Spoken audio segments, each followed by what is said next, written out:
After spending 600 million in the last two transfers, Chelsea continue to face the goal-scoring drought. And here are the 5 things learned. Chelsea 0-0 Fulham, Premier League.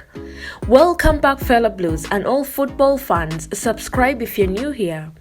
Chelsea shared the Premier League spoils with the neighbours Fulham after a tame 0-0 on Friday evening. There was a genuine sense of excitement and buzz around Stamford Bridge after an impressive January recruitment window for the pensioners, and yet that buzz soon dissipated as the new arrivals struggled to break down a resolute Cottagers defence.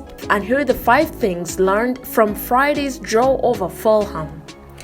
Number 1. Lots of shiny new toys to play with, but still Chelsea remains toothless.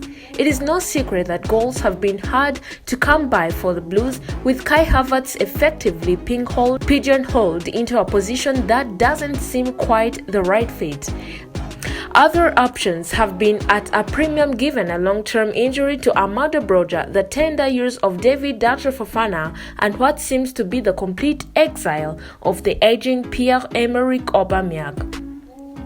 Instead, Chelsea have focused their fiscal firepower in the winger department, with an embarrassment of riches and talent to call upon. But yet again, this was pretty bleak viewing for even the hardiest of a Blues fan.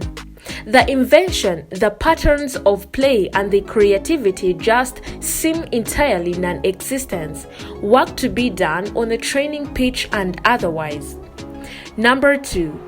Enzo Fernandez will fit like a glove while the British media stir themselves into a frenzy over his transfer fee, one that even Rui Manuel Costa would be proud of.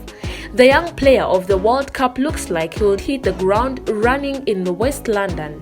Some pundits say this signing was a luxury, but it is patently obvious that it was a fact essential given the pensioners' creaky engine room. Number 3. The curious case of Mikhail Mudryk amidst all the obvious excitement around the return of Reece James and the debut of record signing Enzo Fernandez. Mikhail Mudryk earned his first start and yet ended up playing barely more football than he did upon his second half introduction at Anfield.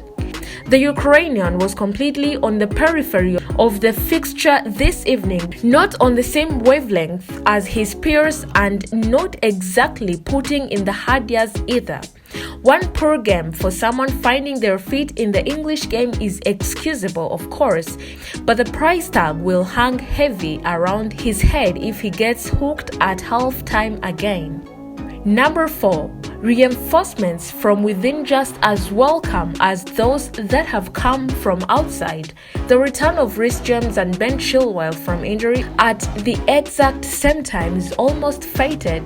The two swashbuckling fullbacks were the dynamic heart of this side under Thomas Tuchel, and yet they've been so often kept apart by spells on the sideline. With Graham Potter's side languishing squarely in mid-table, it will be this dependable duo that really help Chelsea rise up the ranks if they can stay fit. Raheem Sterling made a reappearance too. Number 5. Thiago Silva was as ever the diamond in the rough.